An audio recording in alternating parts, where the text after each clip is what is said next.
안녕하세요. 황녀의 쌀아가 토크 시간입니다. 네, 오늘의 황녀 사연은요. 이웃 사촌에게 뒤통수를 맞게 된 어느 한 여성분의 사연입니다. 사연 읽기 전에 구독과 좋아요 많은 공유 부탁드릴게요. 현재는 이사를 가고 없지만 저랑 아주 친하게 지냈던 동네 언니에 대해 이야기해보려고 합니다. 처음 분양받아 이사를 오게 되면서 전혀 알지 못하는 사람들과 친해지기란 쉽지 않은 일입니다. 그러나 아이가 어린이집을 가게 되면서 아파트 단지의 딸아이와 같은 또래 엄마들과 점점 가까워져 갔고 아이가 초등학교에 들어가면서 더 친하게 지내게 되었습니다. 아침에 만나 커피도 마시고 브런치도 하면서 정말 하루가 멀다 하고 자주 만났던 것 같아요. 그렇게 지내다 보니 다들 집사정도 알게 되고 남편들과도 다 같이 만나 식사도 하고 술도 마시고 정말 좋았습니다. 원래 처음 만났을 때는 여러 명이었지만 만나다 보니 성격 맞는 사람들과 더 가깝게 지내게 되고 아이들이 더 가깝게 지내고 친한 친구들 엄마끼리 더 뭉치게 되더라고요. 그렇게 총 4집 엄마들끼리 아주 친하게 지내게 되었고 애 하나 있는 집은 저희 집 하나였습니다. 딸 하나 낳았는데 더 낳고 싶어도 능력이 되지 않아 진작에 포기하게 되었고요. 눈높이를 조금 내리고 아이 하나에게 하는 것을 반으로 나누어 둘에게 하면 하나 더 낳아도 되겠지요. 그런데 딸아이 하나 낳고 시간이 지나다 보니 그런 마음은 진작에 접고 하나만 잘 키워보자 라는 마음으로 살게 되었습니다. 시댁이나 친정에서는 하나 더 낳으라고 하시지만 그냥 이렇게 저희 셋이 오순도순 사는 게 더 좋아 선택하게 된 것입니다. 여튼 저희 집만 애가 하나고 나머지 집들은 다 둘이었고요. 어떻게 만나다 보니 아들 하나 딸 하나 집들이었어요. 다들 위로 오빠들이었고 아래로 딸들끼리 친구였고요. 큰애들 나이는 다 달랐지만 다 같이 만나면 싸우지도 않고 잘 놀았습니다. 그러다 엄마들 중에서는 제일 나이가 많았던 언니 하나가 있었는데 그 언니가 다 같이 집마다 회비를 모아서 외식도 하고 놀러도 가자고 하더라고요. 다들 함께하면 즐겁고 좋았기에 저희는 모두 동의를 했습니다. 그런데 저보다 1살 어린 동생이 그러더라고요. 아이들이 다 둘이고 저희 집만 하나인데 돈은 똑같이 내는 거냐고요. 저도 처음엔 별 생각 없이 돈은 똑같이 내야 한다고 생각했습니다. 그런데 그 동생 이야기를 들어보니 조금 생각이 달라지더라고요. 사실 다 같이 만나서 먹으면 애들한테 먹거리 사주는 돈이 더 많이 들 때가 많았거든요. 그래서 그런지 그 동생이 그렇게 말해주니 고마웠습니다. 또 저희 딸은 잘 먹지도 않고 군것질도 잘 안 해서 매번 마음에 쓰이긴 했었거든요. 그런데 제일 큰언니가 하는 말이 뭐야 그런 게 어딨어. 뭐 우리가 애들 때문에 만나기는 했지만 우리 만나서 먹는 돈 모으자는 건데 뭘 그렇게까지 해야 하나? 그리고 애들이 먹어봤자 또 뭘 얼마나 먹는다고. 아우 됐어. 그냥 똑같이 내는 걸로 해. 제일 큰언니 말을 들어보니 또 너무 치사하게 누구는 더 내고 누구는 덜 내고 하는 건 아닌 것 같기도 하더라고요. 그렇게 저희는 다달이 돈을 모았습니다. 한 집당 4만 원씩 모았고요. 2달에 한 번, 3달에 한 번씩 모임을 하기로 했습니다. 그렇게 남편들과 다 같이 모이게 되었고 3개월 동안 모인 돈으로 음식점에 가서 식사도 하고 술도 마시고 좋았습니다. 돈 관리는 큰언니가 하기로 했었고요. 안 쓰는 통장에 회비를 모았고 체크카드가 있어서 그 카드로 사용했습니다. 그렇게 맛있게 먹고 다들 집으로 갔고 다음날 영수증을 단톡 채팅창에 올렸는데 제가 모르는 게 보이더라고요. 이상하다 싶었는데 글쎄 그 언니가 본인 아들이랑 나머지 2집 아들들만 데리고 애들 먹거리 파는 곳에 가서 남자애들 좋아하는 장난감을 하나씩 샀더라고요. 사실 전날은 눈치채지 못했습니다. 애들이 뭘 가지고 놀긴 했는데 그날 산 건지도 몰랐고 신경 쓰지도 않았거든요. 문제는 몇천 원 하는 게 아니라 장난감 하나당 15,000원씩 하는 걸 3개나 산 것입니다.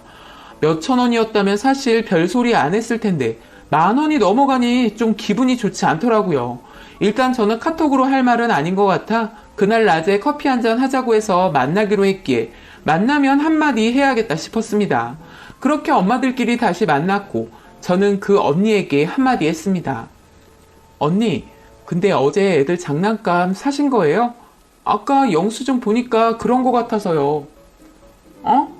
그거 요즘 남자애들이 좋아하는 장난감이라길래 하나씩 사줬지. 근데 왜? 근데 그런 건 한번 물어보고 사셨어야 하는 거 아니에요? 어차피 남자애들이 좋아하는 거라 여자애들한테는 안 물어봤지. 넌 아들이 없으니 안 물어본 거고. 아니, 그렇다고 그걸 회비카드로 사요? 아들들 사줄 거면 따로 사주셨어야죠. 회비 똑같이 내는데 한두 푼 하는 것도 아니고 그걸 그렇게 사용하면 안 되는 거 아니에요? 애들 내 집이면 똑같은 금액으로 맞춰서 사주셨어야죠. 그렇게 말하니 다른 두 집 엄마도 언니가 회비카드로 사준 건지 몰랐었다. 언니가 그냥 애들 데리고 가서 사준 줄 알았다. 그렇게 말하더라고요. 그 언니도 다 같이 입을 모아 말하니 그럼 너도 15,000원짜리 장난감 회비카드로 사. 그럼 되는 거 아니야? 너 근데 의외로 깐깐하다. 애들 사준 건데 뭘 그런 거 가지고 그렇게 따지니? 이렇게 말을 하더라고요. 진짜 어이가 없었습니다. 처음에는 회비 똑같이 내고 똑같이 쓸 것처럼 말하고 어른들 먹을 거 모으는 돈처럼 말하더니 말도 없이 가서 그렇게 애들 물건을 사오다니요. 돈이 아까워서가 아니라 그 언니 생각하는 마인드가 마음에 들지도 이해가 가지도 않았습니다. 그렇게 애매모호한 이야기를 뒤로한 채 전 집으로 왔고 말해 놓고도 굉장히 찝찝하더라고요. 회비 내고 모임을 계속해야 할지 별 생각이 다 들었습니다. 그렇게 집에 있는데 카톡이 울려봤더니 그 언니가 제 계좌로 15,000원을 붙였더라고요. 아니 사람을 뭘로 보고 그런 행동을 한 건지 기가 찼습니다. 잠시 후 두 집 엄마 중 저보다 1살 어린 동생에게 톡이 왔는데 회비 금액을 좀 바꿔야 할 것 같다면서 저는 그대로 4만원을 하고 나머지 세 집은 5,000원씩 더해서 45,000원으로 하자고요. 또 식당에서 사용하는 돈 외에 애들 사먹는 건 각자 하던지 하자고요. 처음부터 그렇게 했어야 했는데 잘못된 것 같다면서요. 그 동생은 처음에도 그렇게 말했었던 동생이었고 그게 맞는 것 같다고 하더라고요. 그러면서 본인이 그 언니한테 말을 해야겠다고 하더라고요. 본인도 그 언니가 회비로 장난감 사준 거 알고 너무 당황스럽고 놀랬다면서요. 또 그 집 애들이 워낙 잘 먹기도 하거든요. 사실 애들 식당에서 뭐 시켜 먹고 하는 건 신경 쓰이지도 않고 먹고 싶은 거 마음대로 먹으라고 하는 거 당연하다고 생각하거든요. 그런데 물어보지도 않고 본인 마음대로 회비로 장난감까지 사주는 건 아니라고 생각했습니다. 더 기가 막혔던 건 아들이 없으니 저희 집만 쏙 빼놓고 사준 것도 황당했었고요. 그렇게 서로 이야기가 잘 되어서 회비는 조정이 되었고 그렇게 하기로 다 같이 결정을 했습니다.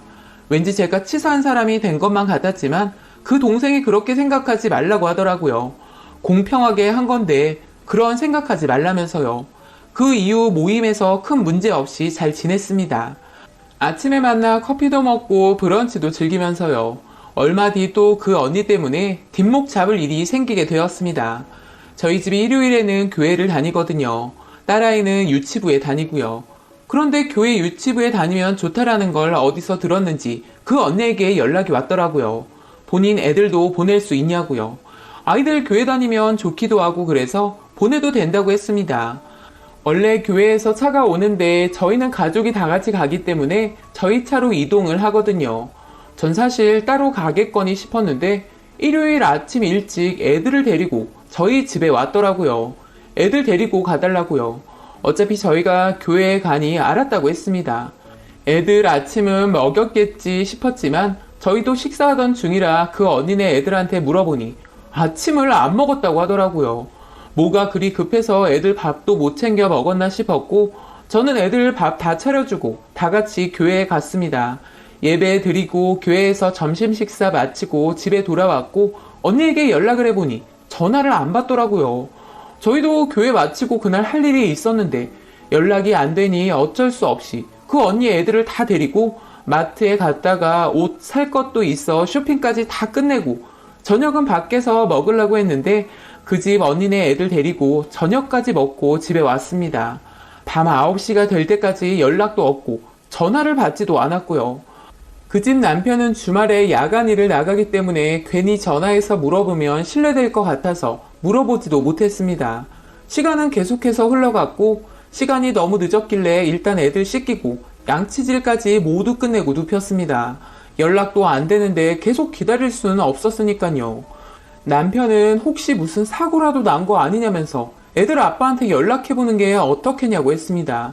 혹시 사고라도 났으면 큰일일 것 같아서 남편이 그 집 남편한테 전화를 했더니 바로 저희 집으로 오겠다고 하더라고요. 그래서 애들 재우고 있으니까 여기서 일단 애들 하루 재우게 한다고 했더니 일단 오겠다고 해서 저희 집으로 왔더라고요.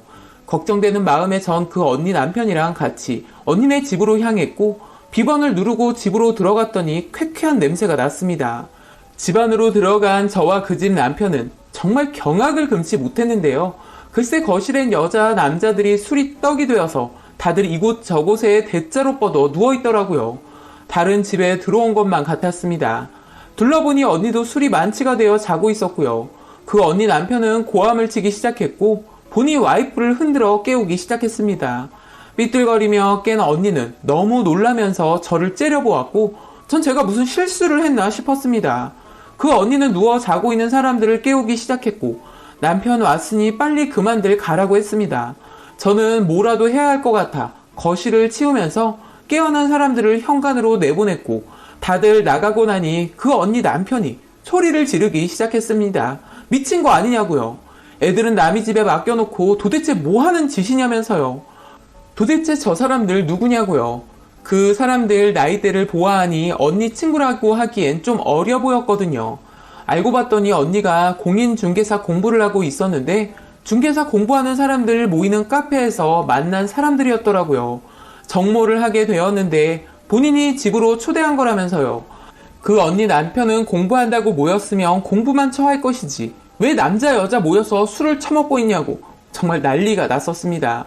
언니 멱살 잡고 흔들어대고 장롱에서 언니 옷 다 끄집어내면서 당장 나가라고요.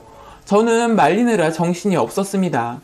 남편분은 정말 미안한데 오늘 하루만 애들 재워달라고 하시면서 이만 가셔도 된다고 했고 전 너무 걱정이 되어 그 언니 남편 진정시키고 집으로 돌아왔습니다. 집에 돌아와 보니 힘이 쭉 빠지더라고요. 그리고 절 째려보았던 그 언니 표정이 자꾸만 떠올랐습니다. 제가 뭘 잘못한 건가 싶기도 했고요. 사실 배신감 들었던 건 바로 저였는데 말이죠. 본인 술 파티 하려고 저한테 애들 맡기고 연락도 안 받았으면서 되려 왜 저를 째려보았는지 황당하기만 했습니다. 다음 날이 되었고 그 언니가 저희 집에 눈탱이가 시퍼렇게 되어 찾아왔고 애들을 데려가는데 절 본체만 하더라고요. 말을 걸어도 대꾸도 안 하고요. 전 정말 기가 막혔습니다. 따져 물어도 내가 물어야 할 판에 왜 본인이 더 화가 나는지 이해하기 힘들었습니다. 그러면서 저희 네 집 있는 단톡방에서 나가버리더라고요. 두 집 엄마들은 도대체 무슨 일이냐면서 궁금해하길래 있는 사실 그대로 말해주었습니다. 그 언니는 제 연락 받지도 않았고요. 다른 언니 한 명이 찾아갔더니 글쎄 제가 본인 술 먹는 걸 본인 남편에게 꼰질렀다면서 의리도 없는 년이라고 했다는 겁니다. 그날 본인이 술 먹는 거 알았으면서 일부러 본인 남편 불러냈다면서요. 정말 사람 잡을 년이구나 싶었습니다. 저에게 본인 술 먹는다는 말 한마디도 하지 않았으면서 뻔뻔하게 거짓말까지 하다니요. 사실 그 언니가 처음부터 저에게 다 말해주고 부탁을 했다면 이해해 주었을 겁니다. 그런데 그렇게 뻔뻔하게 나오니 더는 못 참겠더라고요. 그래서 두 집 엄마들과 함께 그 언니네 집에 찾아갔고 다 같이 모인 자리에서 말했습니다. 왜 가증스럽게 거짓말을 하냐고요. 그랬더니 끝까지 뻔뻔하게 없는 말을 지어내더라고요. 전 나이고 뭐고 더 이상 참을 수가 없었고 들고 있던 아이스 커피를 그 언니 머리에 부어버렸습니다.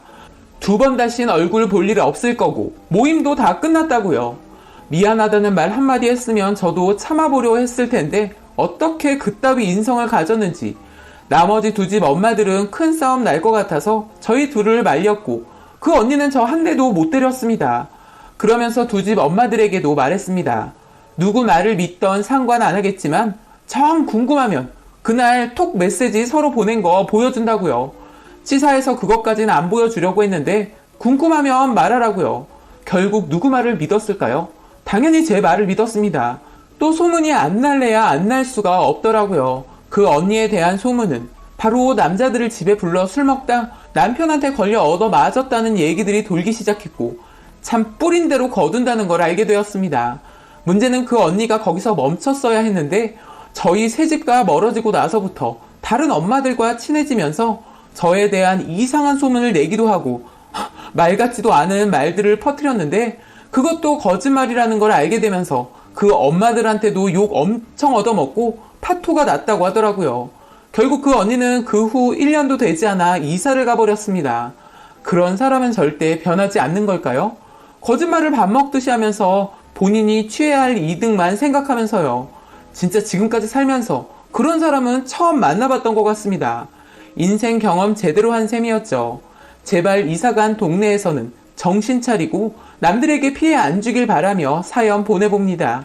라고 사연 올려주셨습니다. 오늘의 사연 여기까지였고요. 많은 공유와 여러분들의 생각이나 느낀 점이 있다면 댓글로 표현해 보시기 바랍니다. 이상한 또라이 같은 사람 많아.